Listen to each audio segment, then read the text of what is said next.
revue de presse.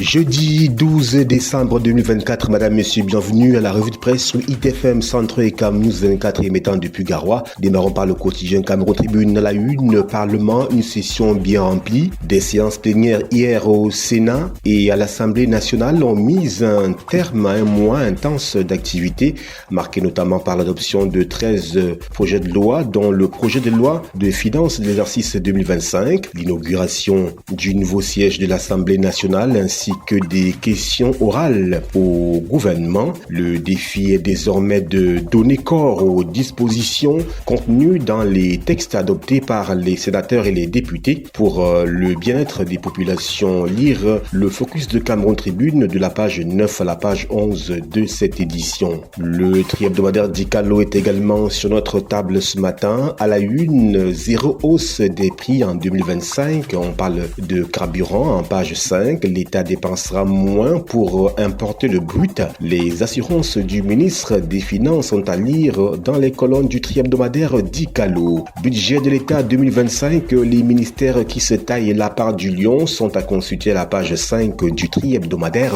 Dicalo. Ministère de l'administration territoriale, nous fait-on savoir à ce niveau, Paul Tangandji suspend 3 ONG, au total 5 associations, bien évidemment à la page 3 pour financement illicite des activités. Championnat professionnel toujours avec le tri-hebdomadaire Dicalo, Samuel Eto'o, fils sollicite l'aide de l'État du Cameroun, c'est à lire à la page 6 de ce journal. Quittons Dicalo pour un autre Horizon Info à la une, Cyrus Ngor, l'homme qui a révolutionné le port autonome de Douala. Sous sa direction, le port devient un leader régional. Découvrez son projet futuriste Horizon 2050 et son grand projet d'extension de la Manoka et Missolélé, c'est-à-dire à la page 5 du journal Horizon Info. CEMAC, les chefs d'État en réunion d'urgence à Yaoundé, ce sera le 16 décembre prochain. MINTP, réhabilitation des routes, 65 milliards de francs CFA mobilisés, nous dit Horizon Info en page 7 de cette édition. Mutation à la une, magistrature, le bal des intouchables, nous dit ce journal. Eh bien, pas de conseil supérieur de la magistrature en 4 ans. Le chef de l'État autorise le déploiement des auditeurs de justice. D'après le ministre-Justice, sur un effectif total de 1784 magistrats, 865 sont sous procédure d'enquête pour des cas signalés d'indiscipline. Page 7 du quotidien Mutation pour lire tout ce méli-mélo. Toujours avec Mutation, fonction publique à la page 5, plus de 4000 agents déjà révoqués. Il s'agit de ceux-là qui sont en position irrégulière ou alors des agents fictifs. Fédération camerounaise de football est office 3 ans après. Eh bien, le bilan de Samuel Eto'o est dressé dans les colonnes du quotidien Mutation. Le quotidien L'économie, communauté économique et monétaire de l'Afrique centrale, CEMAC, l'improbable dévaluation du franc CFA. Le sujet est à nouveau au cœur de l'actualité dans un contexte où l'on annonce pour le 16 décembre prochain une réunion d'urgence des chefs d'État de la communauté économique et monétaire de l'Afrique centrale en présence des responsables du Fonds monétaire international, page 3, pour s'en apercevoir. Regard, adapter les réformes au contexte actuel pour une meilleure mobilisation des ressources, page 9 du quotidien L'économie. Toujours avec ce journal, sécurisation des recettes douanières, le consortium Chinatown Transit entre en scène, page 3 pour s'en apercevoir. Première heure à la une, Sérail, après le G11, le G25 programmé pour échouer, nous dit ce journal. Après le G11 qui a vu tout un ensemble des pontes du régime prendre leur quartier à la prison centrale de Kondengui, après avoir vainement cogité de prendre le pouvoir de Paul Biya en 2011, voici venu le moment du G25 qui ambitionne avec ardeur de poser les fesses sur le fauteuil d'Etoudi, mais comme il est de coutume que la malédiction poursuive les G, le G25 est d'avance voué à l'échec. À lire donc la liste intégrale des membres de la galaxie du G25 de la page 6 à la page 7 du journal Première Heure. Le tri-hebdomadaire le soir à la une, dynamisme dans la construction du campus campus de l'école militaire interarmée à Ekoum à Bang. Le génie militaire fait montre d'un rendement optimal, nous dit le tri-hebdomadaire Le Soir. Réalisation de cet projet routier dans le département du Mayo-Bagno, 623 999 925 francs CFA mis à disposition par l'UMINTP, nous dit le journal Le Soir. L'info à chaud à la une, modification des statuts au cours de l'Assemblée générale du 16 novembre 2024 à Yaoundé, carton jaune du MINSEP à la Fédération camerounaise de football, page 10 du journal L'info à chaud. Toujours avec ce journal, déclaration de Jean-Michel Nincheux, député relative à l'affaire Redac, le dessein réel de ces mesures est de bâillonner l'une des dernières voix des sans-voix qui réussissait encore à se faire entendre. La page 5 du journal L'Info à chaud pour plus de précision.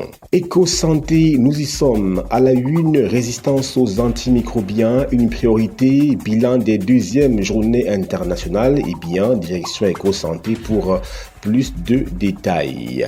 Le point est également sur notre table ce matin. Vice-légiste, peut-on lire à la une, Minat, Redac, brise de scellé, le torchon brûle entre le réseau des défenseurs des droits humains en Afrique centrale et le ministère de l'administration territoriale. À l'origine, le non-respect des lois de 1990 sur la liberté d'association et de 1999 sur les activités des ONG. Sanctionnés par l'autorité administrative, les responsables du REDAC ont pris sur eux d'initier un bras de fer avec le gouvernement. Les pouvoirs publics vont-ils admettre cette défiance au moment où l'avocate Alice Com multiplie des subterfuges pour ne pas répondre à la convocation du préfet du Vouy? Pour l'interrogation, eh bien, le point du jeudi est à lire dans les colonnes de ce journal, édition de ce jour.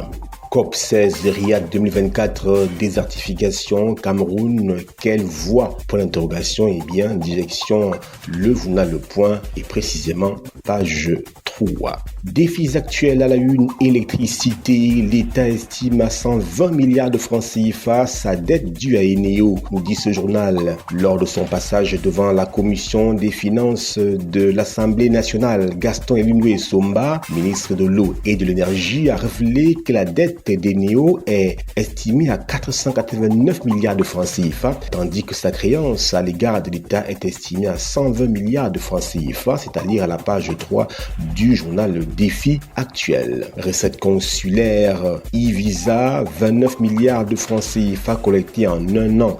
Page 9 du journal Le Défi actuel pour en comprendre davantage sur cette performance. Diapason également à la une, dette flottante, les bénéficiaires interpellent le MIFI dans les colonnes de ce journal. L'actualité à la une, défiance à l'autorité de l'État dans le Vouy, le préfet offre une ultime chance à Alice Com, nous dit le journal L'actualité. Le financier d'Afrique pour sa part, Assemblée nationale, les réserves des députés sur le projet de loi de finances 2025 sont à consulter dans les colonnes de ce journal. Émergence à la une, suspension d'ONG, le plaidoyer de la société civile nous fait savoir ce journal en nous livrant les détails sur cette préoccupation. Fonction publique, nouvelle vague de radiation de 450 agents, dette de la Sonara, 353 milliards de francs CFA déjà collectés, nous dit le journal Émergence. Le quotidien du jour, lycées et collèges, les inscriptions s'arrêtent le 15 décembre 2024. De nombreux élèves potentiels risquent de ne pas être enrôlés pour n'avoir pas embrassé à temps l'innovation du matricule unique, page 3 pour plus de précision. Suspension des ONG, deuxième convocation pour Maître Alice Com, page 3 du journal Le Jour. Bilan, FECAFOOT 3 ans après, page 9 pour s'en apercevoir. Le quotidien Le Messager, droit d'accès à l'information, mosaïque des législations dispersées, nous dit ce journal. Eh bien, c'est le fruit d'une étude menée par le Réseau pour la solidarité, l'autonomisation et la transformation pour tous dans les villes et régions du Cameroun entre décembre 2023 et mars 2024, page 2 du quotidien Le Messager pour plus de précision. décision. Voilà, madame, monsieur, c'est la fin de la revue de presse édition de ce jeudi 12 décembre 2024 sur ITFM 103 et Cam News 24, émettant depuis Garoua. Yves-Ansem Tadioufou, Emmanuel Danra, Christian Ouré, Emeline Doudou Amadou, Justine Nekwanoudi et Ghislaine Kongang, c'est l'équipe type. Nos programmes se poursuivent. C'était la revue de presse.